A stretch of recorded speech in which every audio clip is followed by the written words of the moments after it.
Assalamualaikum warahmatullahi wabarakatuh. Saya Zahra Yunita dan hari ini saya akan mempresentasikan hasil seminar saya yang berjudul Faktor-faktor yang mendorong kerjasama Tiongkok dengan Indonesia dalam diplomasi Panda pada tahun 2017. Yang pertama itu adalah latar belakang. Diplomasi telah menjadi alat yang paling penting untuk menjalin hubungan antar negara. Hampir setiap negara mempercayai bahwa diplomasi merupakan usaha masing-masing negara untuk menjaga kestabilan dan perdamaian dunia dari berbagai konflik yang berkepanjangan. Dalam perkembangannya, praktik diplomasi juga telah mengalami perubahan yang signifikan, di mana terjadi perubahan pola diplomasi dari hard power yang cenderung menggunakan militer sebagai instrumennya menjadi soft power yang menggunakan unsur ekonomi, sosial, dan budaya sebagai instrumennya. Salah satu soft power diplomasi Tiongkok yang saat ini digunakan untuk menciptakan hubungan baik dengan negara lain adalah diplomasi Panda. Kerjasama yang dilakukan Tiongkok dengan Indonesia meliputi berbagai bidang yaitu budaya, ekonomi, dan politik. Mengacu dari dinamika hubungan diplomatik antara Tiongkok dengan Indonesia, dapat disimpulkan bahwa terdapat kepentingan di antara keduanya. Kepentingan Tiongkok dalam melakukan hubungan diplomatiknya adalah Tiongkok ingin menguasai ekonomi dunia, yang mana Tiongkok melakukan hubungan diplomatik dengan berbagai negara di dunia termasuk Indonesia.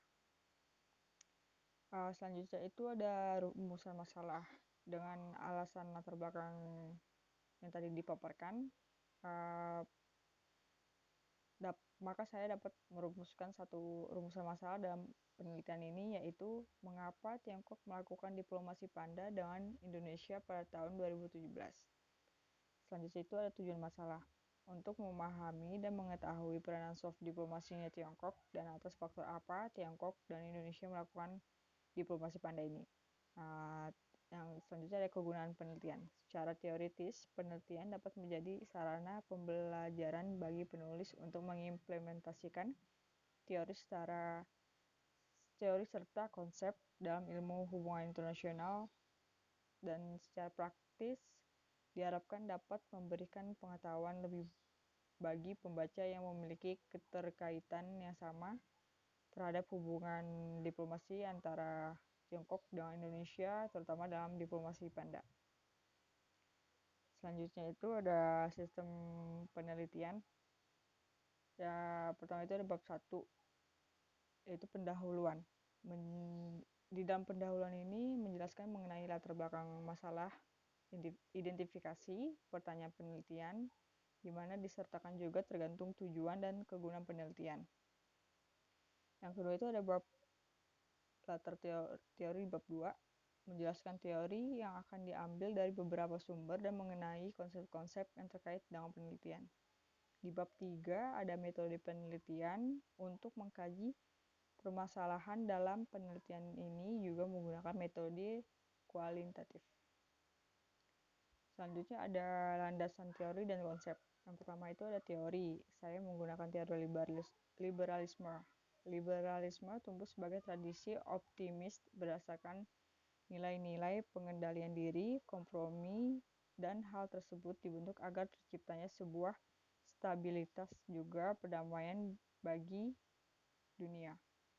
Para pemikir liberal mengakui bahwa individu selalu mementingkan dirinya sendiri dan bersaing terhadap suatu hal. Tapi mereka juga percaya bahwa individu-individu memiliki banyak kepentingan dan dengan demikian dapat terlibat aksi sosial yang kolaboratif dan kooperatif, baik domestik maupun internasional, yang menghasilkan manfaat besar bagi setiap orang, baik di dalam negeri maupun di luar negeri. Selanjutnya itu ada konsep. Yang pertama itu ada konsep kebijakan luar negeri. Menurut Rosenau mengatakan bahwa kebijakan luar negeri juga merupakan suatu upaya dari negara melalui sikap-sikap yang dikeluarkan oleh negara untuk memperoleh keuntungan dari lingkungan eksternalnya.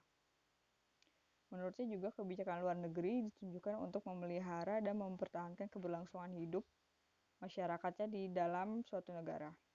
Selanjutnya ada kepentingan nasional.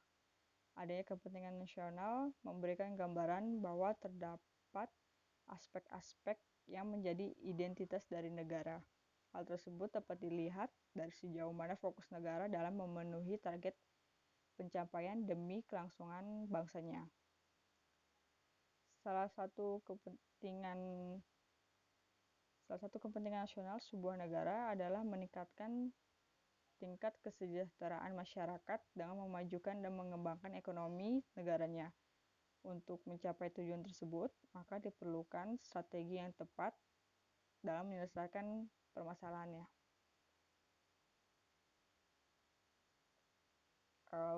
Selanjutnya itu ada kerangka pemikiran.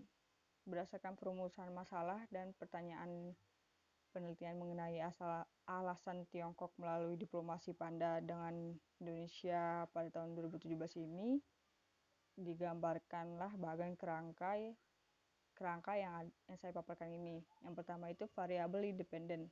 Di dalam variabel independen ini ada ekonomi, Laut Cina Selatan, dan One Belt One Road.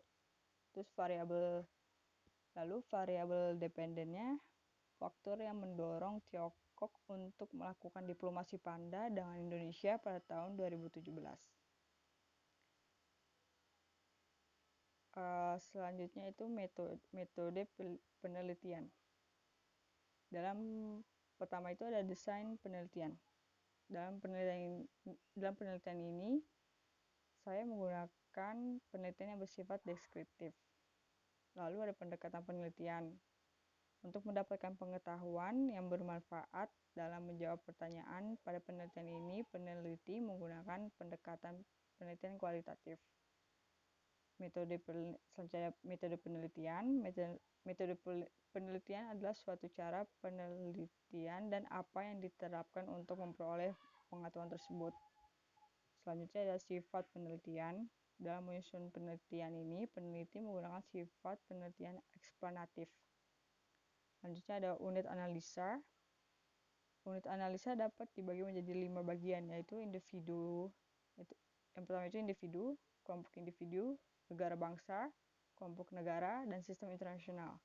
Dalam penelitian ini, Tiongkok termasuk ke dalam unit analisis yang menempati posisi negara bangsa. Selanjutnya ada batasan definisi konsep.